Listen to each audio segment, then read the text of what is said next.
Book 7. The Argument. Raphael, at the request of Adam, relates how and wherefore this world was first created. That God, after the expelling of Satan and his angels out of heaven, declared his pleasure to create another world, and other creatures to dwell therein, sends his Son with glory and attendance of angels to perform the work of creation in 6 days. The angels celebrate with hymns the performance thereof, and his reascension into heaven. Descend from heaven, Urania, by that name, if rightly thou art called, whose voice divine following, above the Olympian hill I soar, above the flight of Pegasean wing. The meaning, not the name, I call, for thou nor of the Muses 9, nor on the top of old Olympus dwellst, but heavenly born. Before the hills appear'd, or fountain flow'd, thou with eternal wisdom didst converse, wisdom thy sister, and with her didst play in presence of Almighty Father, pleased with thy celestial song. Upled by thee, into the heaven of heavens I have presumed, an earthly guest, and drawn imperial air, thy tempering. With like safety guided down, return me to my native element, lest from this flying steed unrein'd, as once Bellerophon, though from a lower clime, dismounted, on the Elean field I fall erroneous, there to wander, and forlorn. Half yet remains unsung, but narrower bound within the visible diurnal sphere. Standing on earth, not wrapt above the pole, more safe I sing with mortal voice, unchanged to hoarse or mute, though fall'n on evil days though fall'n, and evil tongues, in darkness and with dangers compassed round, and solitude. Yet not alone while thou visit'st my slumbers nightly, or when morn purples the east, still govern thou my song, Urania, and fit audience find, though few. But drive far off the barbarous dissonance of Bacchus and his revellers, the race of that wild rout that tore the Thracian bard in Rhodope, where woods and rocks had ears to rapture, till the savage clamor drowned both harp and voice. Nor could the Muse defend her son. So fail not thou who thee implores, for thou art heavenly, she an empty dream. Say, Goddess, what ensued when Raphael, the affable Archangel, had forewarned Adam by dire example to beware apostasy by what befell in heaven to those apostates, lest the like befall in Paradise to Adam or his race, charged not to touch the interdicted tree, if they transgress and slight that sole command, so easily obeyed, amid the choice of all tastes else to please their appetite, though wandering. He with his consorted Eve the story heard attentive, and was fill'd with admiration and deep muse, to hear of things so high and strange, things to their thought so unimaginable as hate in heaven, and war so near the peace of God in bliss, with such confusion. But the evil soon driven back, redounded as a flood on those from whom it sprung, impossible to mix with blessedness. Whence Adam soon repeal'd the doubts that in his heart arose, and now, led on yet sinless, with desire to know what nearer might concern him, how this world of heaven and earth conspicuous first began, when and whereof created, for what cause, what within Eden or without was done before his memory, as one whose drouth yet scarce allay'd still eyes the current stream, whose liquid murmur heard new thirst excites, proceeded thus to ask his heavenly guest. great things and full of wonder in our ears, far differing from this world, thou hast revealed, divine Interpreter, by favor sent down from the Empyrean to forewarn us timely of what might else have been our loss unknown, which human knowledge could not reach, for which to th' infinitely good we owe immortal thanks, and his admonishment receive with solemn purpose to observe immutably his sovereign will, the end of what we are.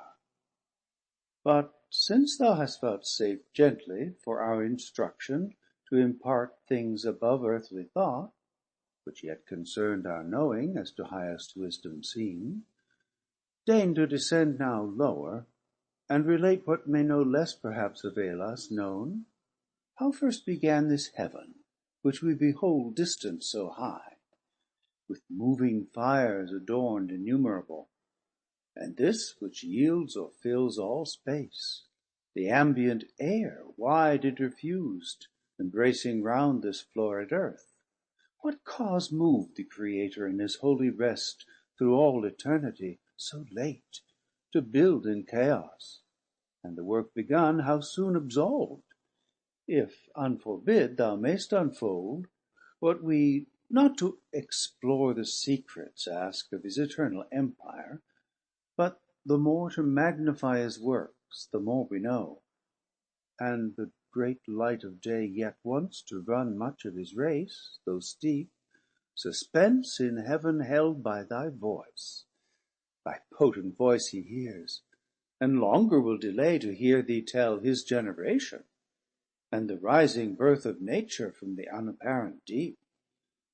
Or if the star of evening and the moon haste to thy audience, night with her will bring silence, and sleep, listening to thee, will watch.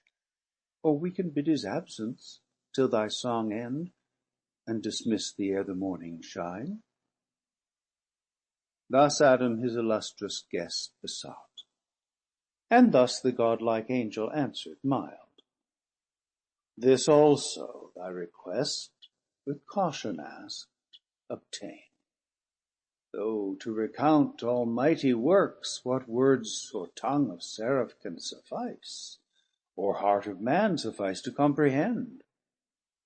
Yet what thou canst attain, which best may serve to glorify the Maker, and infer thee also happier, shall not be withheld thy hearing. Such commission from above I have received, to answer thy desire of knowledge within bounds. Beyond, abstain to ask, nor let thine own inventions hope things not revealed, which th' invisible King, only omniscient, hath suppressed in night, to none communicable in earth or heaven. Enough is left besides to search and know. But knowledge is as food, and needs no less her temperance over appetite, to know in measure what the mind may well contain, oppresses else with surfeit, and soon turns wisdom to folly, as nourishment to wind. Know then that after Lucifer from heaven, so call him, brighter once amidst the host of angels than that star the stars among, fell with his flaming legions through the deep into his place, and the great Sun returned victorious with his saints, the omnipotent eternal Father from his throne beheld their multitude, and to his Son thus spake: At least our envious foe hath failed, who thought all like himself rebellious, by whose aid this inaccessible high strength, the seat of Deity supreme, us dispossessed, he trusted to have seized, and into fraud drew many, whom their place knows here no more. Yet far the greater part have kept, I see, their station. Heaven yet populous retains number sufficient to possess her realms, though wide, and this high temple to frequent with ministries due and solemn rites. But lest his heart exalt him in the harm already done, to have dispeopled heaven, my damage fondly deemed, I can repair that detriment, if such it be to lose self lost, and in a moment will create another world, out of one man a race of men innumerable, there to dwell, not here, till by degrees of merit raised, they open to themselves at length the way up hither, under long obedience tried, and earth be changed to heaven, and heaven to earth, one kingdom, joy and union without end. Meanwhile inhabit lax, ye powers of heaven, and thou, my word, begotten Son, by thee this I perform. Speak thou, and be it done. My overshadowing spirit and might with thee I send along. Ride forth, and bid the deep within appointed bounds be heaven and earth. Boundless the deep, because I am who fill infinitude, nor vacuous the space, though I uncircumscribed myself retire, and put not forth my goodness, which is free to act or not. Necessity and chance approach not me, and what I will is fate. So spake th' Almighty, and to what he spake his word the filial Godhead gave effect. Immediate are the acts of God, more swift than time or motion, but to human ears cannot without process of speech be told, so told as earthly notion can receive. Great triumph and rejoicing was in heaven, when such was heard declared th' Almighty's will. Glory they sung to the Most High, good will to future men, and in their dwellings peace. Glory to him whose just avenging ire had driven out th' ungodly from his sight, and habitations of the just. To him glory and praise, whose wisdom had ordained good out of evil to create, instead of spirits malign, a better race to bring into their vacant room, and thence diffuse his good to worlds and ages infinite.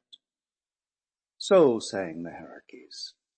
Meanwhile the Son on his great expedition now appeared, girt with omnipotence, with radiance crowned of majesty divine, sapience and love immense, and all his Father in him shone.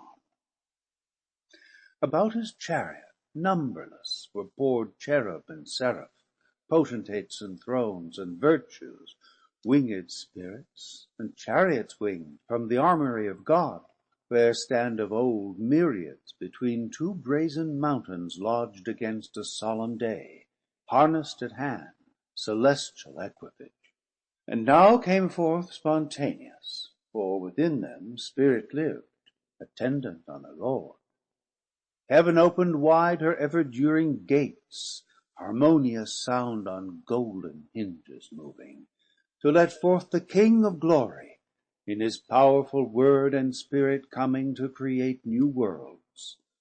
On heavenly ground they stood, and from the shore they viewed the vast, immeasurable abyss, outrageous as a sea, dark, wasteful, wild, up from the bottom turned by furious winds and surging waves, as mountains to assault heaven's height, and with the center mix the pole.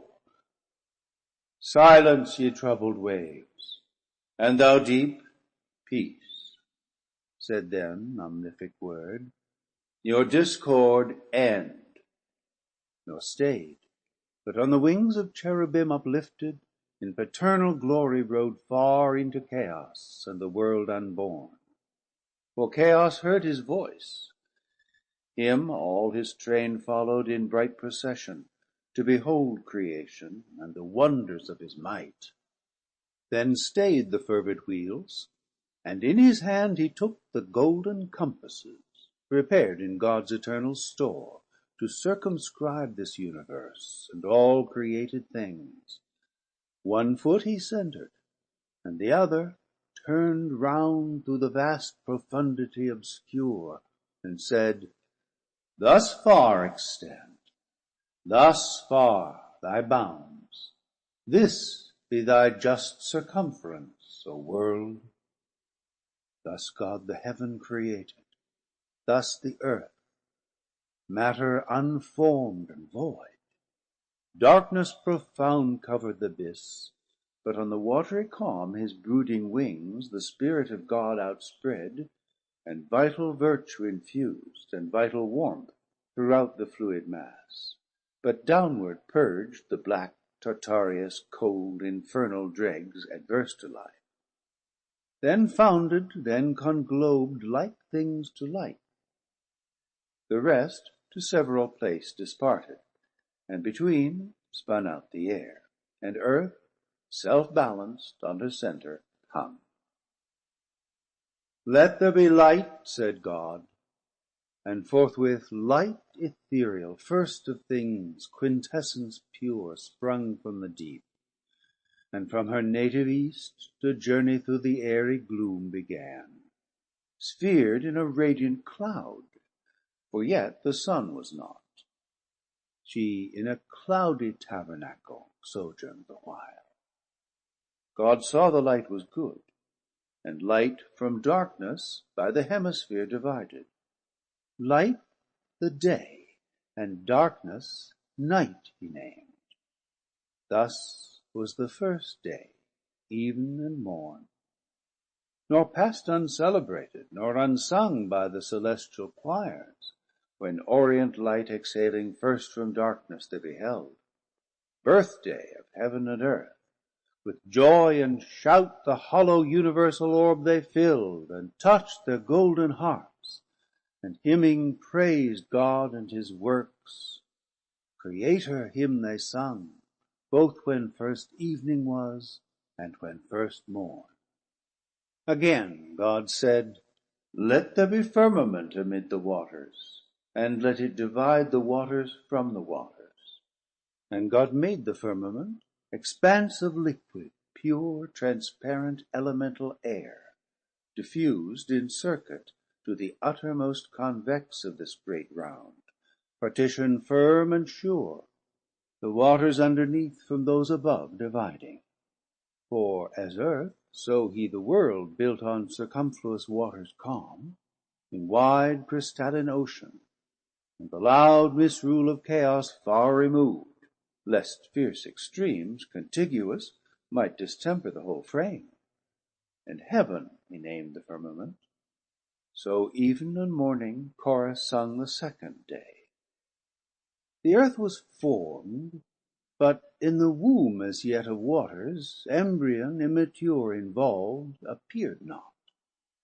Over all the face of earth main ocean flowed, not idle, but with warm prolific humor, softening all her globe, fermented the great mother to conceive, satiate with genial moisture, when God said, be gathered now, ye waters under heaven, into one place, and let dry land appear.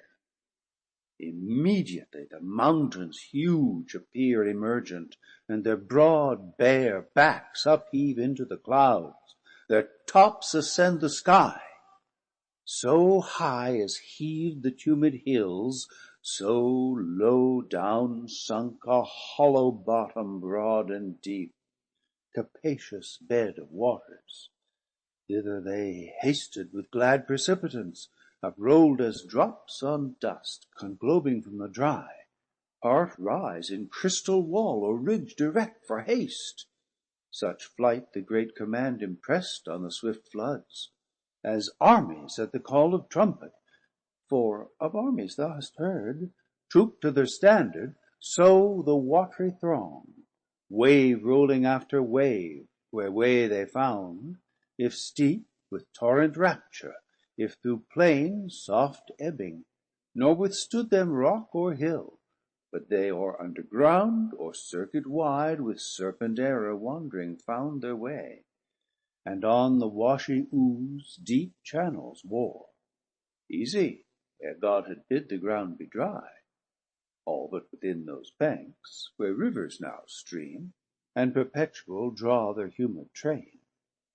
The dry land earth, and the great receptacle of congregated waters he called seas, and saw that it was good, and said, let the earth put forth the verdant grass, herb yielding seed, and fruit tree yielding fruit after her kind, whose seed is in herself upon the earth.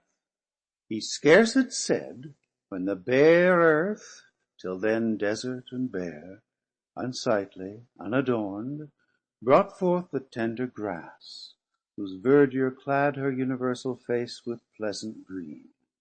Then herbs of every leaf that sudden flowered, opening the various colors, and made gay her bosom, smelling sweet. And these scarce blown, forth flourished thick the clustering vine, forth crept the smelling gourd, up stood the corny reed embattled in her field. Add the humble shrub and bush with frizzled hair implicit. Last rose as in dance the stately trees, and spread their branches hung with copious fruit, or gemmed their blossoms. With high woods the hills were crowned, with tufts the valleys, and each fountain side, with borders long the rivers. That earth now seemed like to heaven, a seat where gods might dwell, or wander with delight, and love to haunt her sacred shades. Though God had yet not reigned upon the earth, and man to till the ground none was, but from the earth a dewy mist went up, and watered all the ground, and each plant of the field, which ere it was in the earth God made, and every herb before it grew on the green stem. God saw that it was good. So even and morn recorded the third day. Again the Almighty spake, Let there be lights high in the expanse of heaven, to divide the day from night, and let them be for signs, for seasons, and for days, and circling years, and let them be for lights, as I ordain their office in the firmament of heaven, to give light on the earth. And it was so. And God made 2 great lights, great for their use to man, the greater to have rule by day, the less by night alternate, and made the stars, and set them in the firmament of heaven, to illuminate the earth, and rule the day in their vicissitude, and rule the night, and light from darkness to divide. God saw, surveying his great work, that it was good. For of celestial bodies, first the sun, a mighty sphere he framed, unlightsome first, though of ethereal mold. Then formed the moon, globose, and every magnitude of stars, and sowed with stars the heaven thick as a field. Of light by far the greater part he took, transplanted from her cloudy shrine, and placed in the sun's orb, made porous to receive and drink the liquid light, firm to retain her gathered beams, great palace now of light.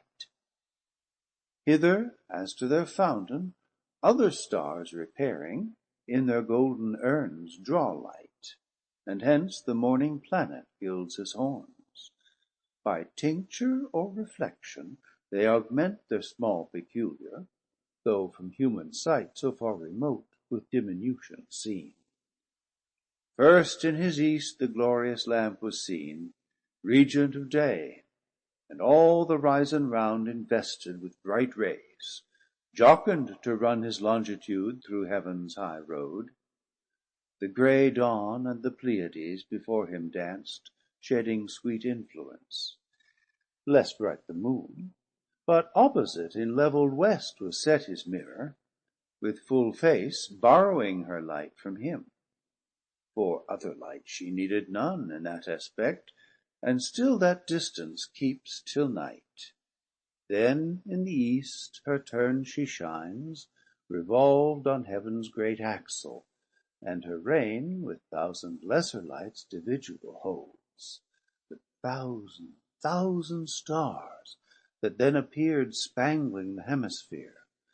Then first adorned with their bright luminaries that set and rose, glad evening and glad morn crowned the 4th day. And God said, Let the waters generate reptile with spawn abundant, living soul, and let fowl fly above the earth, with wings displayed on the open firmament of heaven. And God created the great whales, and each soul living, each that crept, which plenteously the waters generated by their kinds, and every bird of wing after his kind, and saw that it was good, and blessed them, saying, Be fruitful, multiply, and in the seas and lakes and running streams the waters fill, and let the fowl be multiplied on the earth.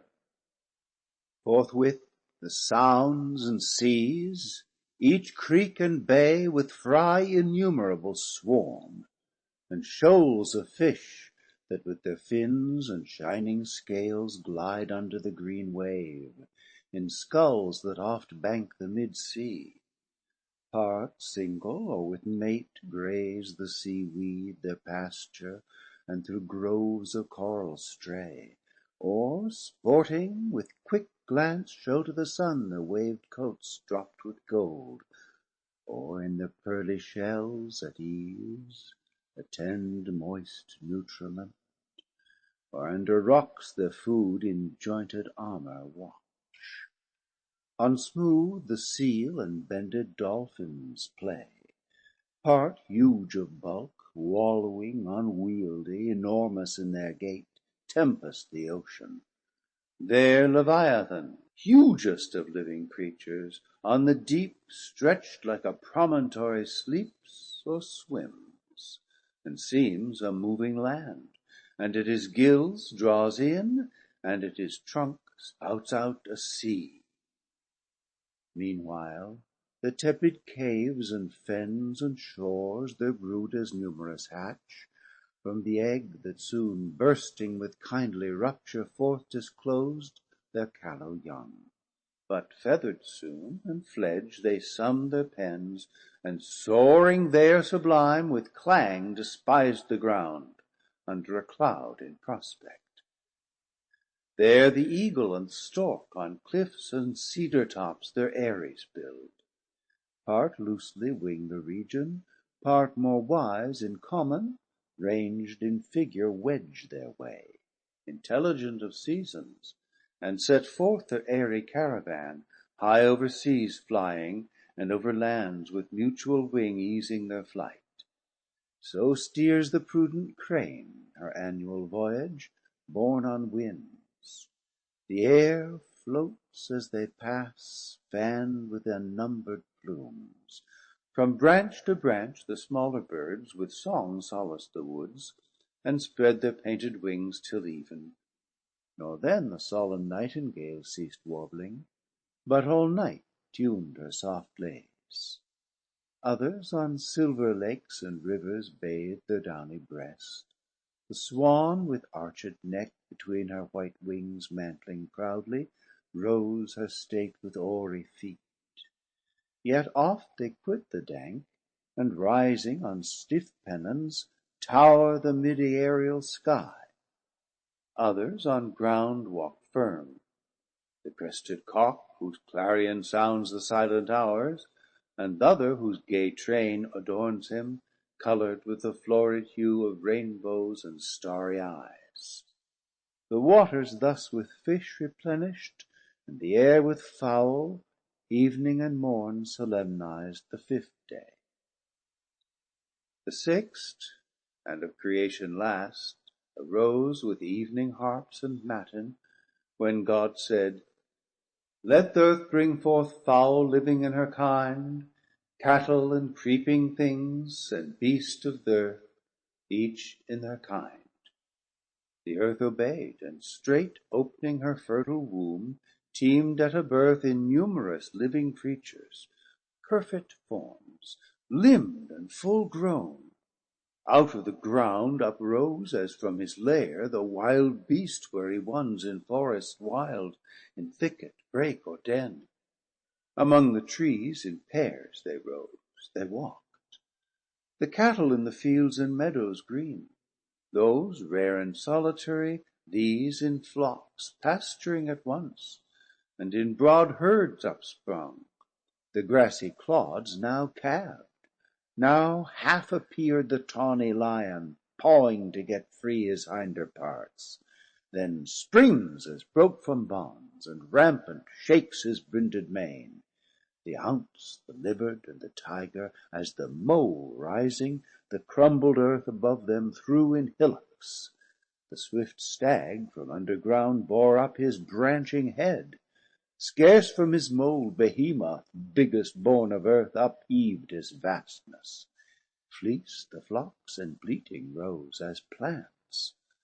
Ambiguous between sea and land, the river horse and scaly crocodile. At once came forth whatever creeps the ground, insect or worm. Those waved their limber fans for wings, and smallest lineaments exact, in all the liveries decked of summer's pride, with spots of gold and purple, azure and green.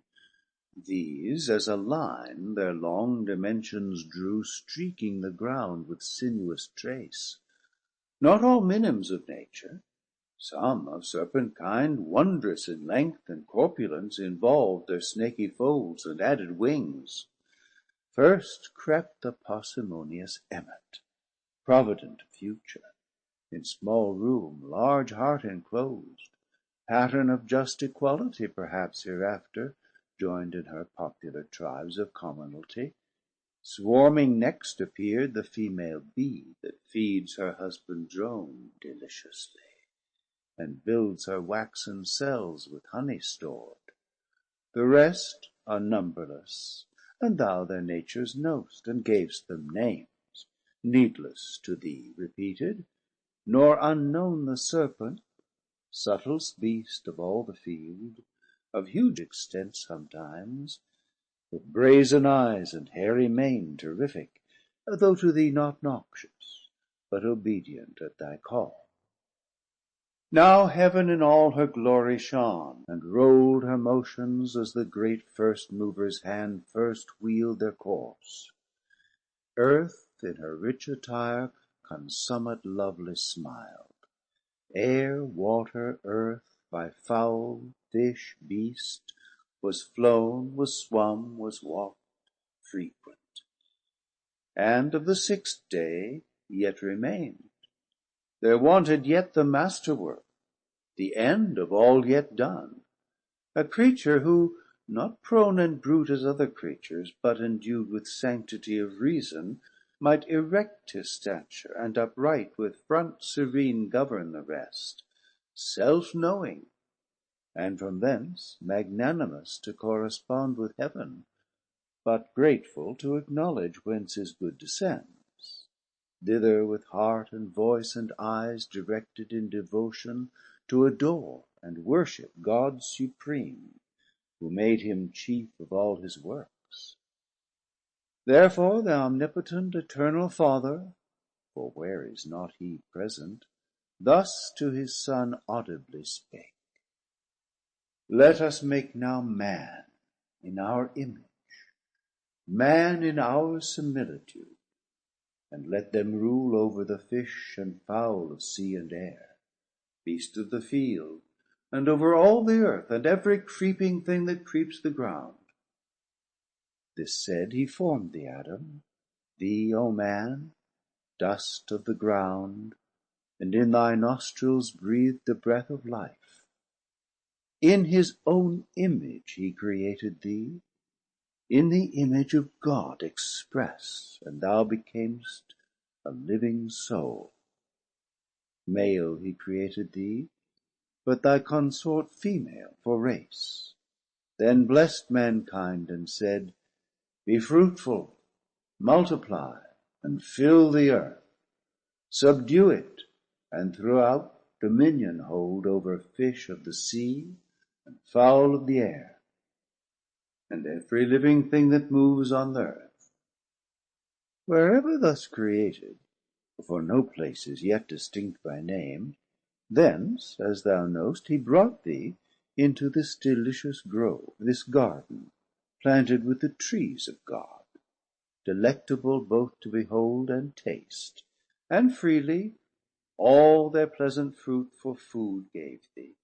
All sorts are here, that all the earth yields, variety without end. But of the tree which tasted works knowledge of good and evil, thou mayst not. In the day thou eat'st, thou diest. Death is the penalty imposed.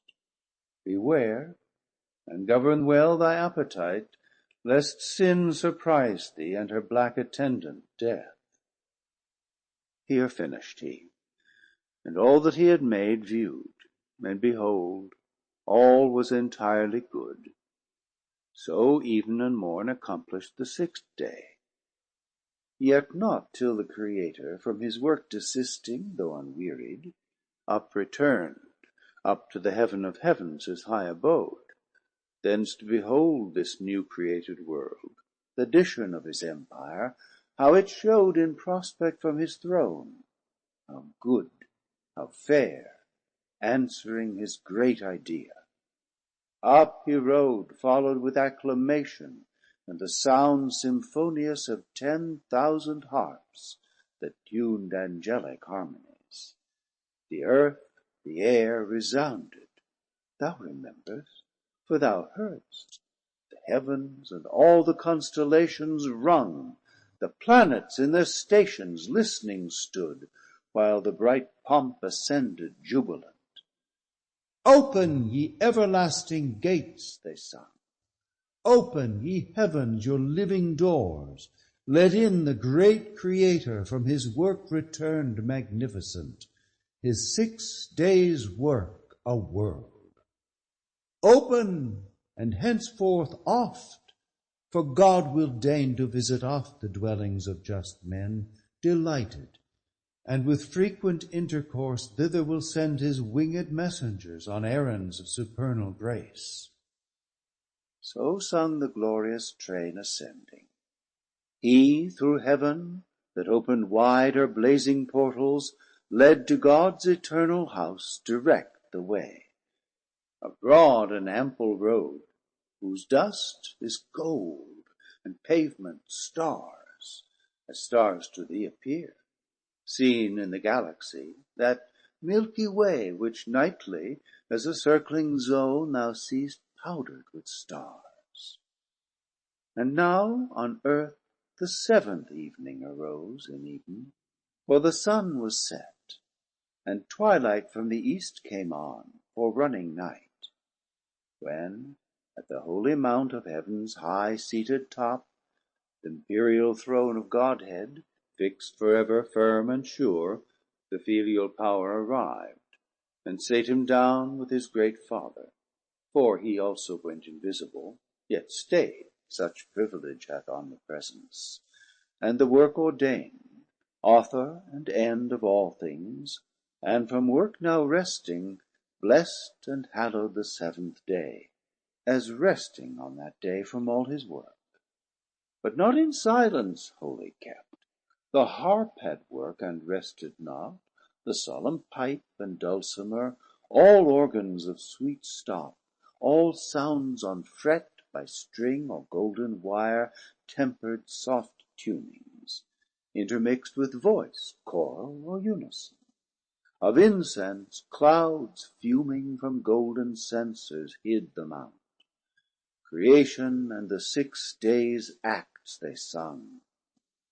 Great are thy works, Jehovah, infinite thy power.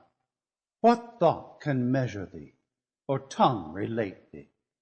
Greater now in thy return than from the giant angels.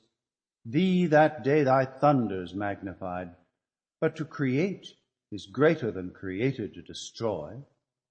Who can impair thee, mighty King, or bound thy empire? Easily the proud attempt of spirits apostate, and their counsels vain thou hast repelled, while impiously they thought thee to diminish, and from thee withdraw the number of thy worshippers. Who seeks to lessen thee, against his purpose serves to manifest the more thy might. His evil thou usest, and from thence createst more good. Witness this new made world, another heaven, from heaven gate not far, founded in view on the clear hyaline, the glassy sea, of amplitude almost immense, with stars numerous, and every star perhaps a world of destined habitation, but thou know'st their seasons. Among these the seat of men, earth with her nether ocean circumfused, their pleasant dwelling place. Thrice happy men and sons of men, whom God hath thus advanced, created in his image, there to dwell and worship him, and in reward to rule over his works on earth, in sea, or air, and multiply a race of worshippers, holy and just. Thrice happy, if they know their happiness, and persevere upright. So sung they, and the Empyrean rung with hallelujahs. Thus was Sabbath kept. And thy request think now fulfilled, that asked how first this world and face of things began, and what before thy memory was done from the beginning, that posterity, informed by thee, might know. If else thou seek'st aught not surpassing human measure, say. Notes. Line 451. Bentley's emendation of soul for fowl should be noted. See Genesis 1:30a, B, margin. Line 563, stations, station in 1674. The end of the 7th book. Recording by Thomas Copeland.